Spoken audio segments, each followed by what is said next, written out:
Naked supermodels. Elon Musk has a famous saying. I read it someplace, I forget where. He says, and I think he does it to frame expectations for his employees, which is a good thing. He says, I could be drinking Mai Tais, maybe with some other drink, but I think it might have been Mai Tais, with naked supermodels, but instead I'm here with you. So Tony Robbins famously says we get not what we deserve, but what we tolerate. Perhaps what we tolerate is what we deserve in some sense. But it's important to frame expectations, but that's not something I think that's so much even conscious. It's more just, you may have heard that expression, I can't hear what you're saying because who you are is so loud. You know, there's another saying that says, you don't get what you want in life, you get who you are. So Bob Proctor says that everything that you want is on a certain frequency, so you just line up with that frequency. And I believe in that sense that life is basically a mirror reflecting back to us what our thoughts, ideas, and decisions are. Our life is basically just a collection of how we spend our time, the decisions that we made, our thinking patterns, and things like that.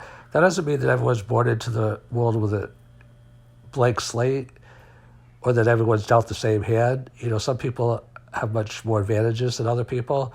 Sometimes what seems like an advantage at the beginning is not. Sometimes people that come from hard scrabble backgrounds actually excel in the long run if they have more grit. I mean, it is important to have love and support to a certain extent. Otherwise, for most people, it's difficult to overcome.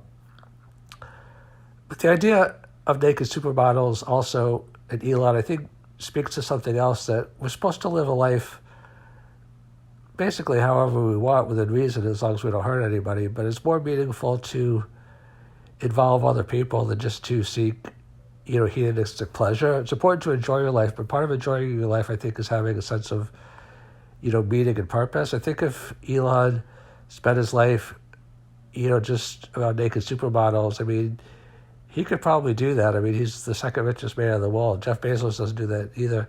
I think the reason why they become the first and second richest people in the world is not only because they have a strong work ethic, which they do. I mean, they're both known for that, especially Elon. But I think they basically have a lot of common sense. They have good priorities. They don't, Stephen Covey says, put first things first. So I think that, when he says, I could be having Mai Tais with naked supermodels, but I'm here with you, I think he's trying to reinforce for his employees. And I don't know if he just said that one time, or perhaps it was made up, but I did read it someplace. Or perhaps he says it often, I don't know. But I think he's trying to let people know that, you got to appreciate what you have. I mean, a lot of people would love to work with Elon Musk. I think it's difficult probably to get into his companies. And he's saying to these people, I mean, without directly saying it, he's saying, I'm Elon Musk, and I'm giving you my time, and, you better appreciate it. It's like, you better not waste my time, because people will waste your time if you let them. But people appreciate you if you expect that also. A lot of times what we get in life is what we expect. If we expect the best out of people, then, sometimes we get it.